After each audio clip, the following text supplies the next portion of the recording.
Ikur hau publikoki erakusteak emakumeen eta gizonen arteko desberdintasunean oinarritzen den indarkeria mota honen aurkako konpromiso aktiboa dakar.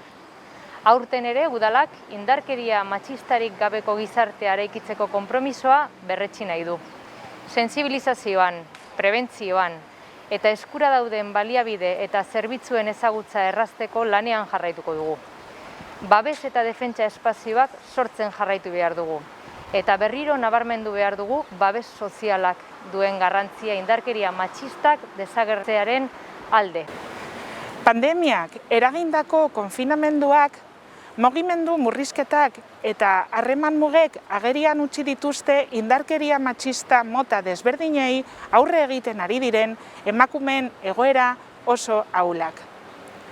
Emakume eta haur askorentzat etxea da geratzeko lekurik arriskutsuena. Testuinguru horretan, isolamendua, babesgabetasuna eta ikusezintasuna saihesteko baldintza egokiak sortzeko lanean jarraitu behar dugu.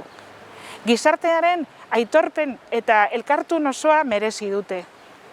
Errealitate mingarri horrek gizarte gisa inplikatzen gaitu eta lanean jarraitzeko eta mobilitzatzeko konpromisoa hartzen du geratzen jarrai ez dezan. Horregatik, pentsatu, ekin eta ipini zuri puntua.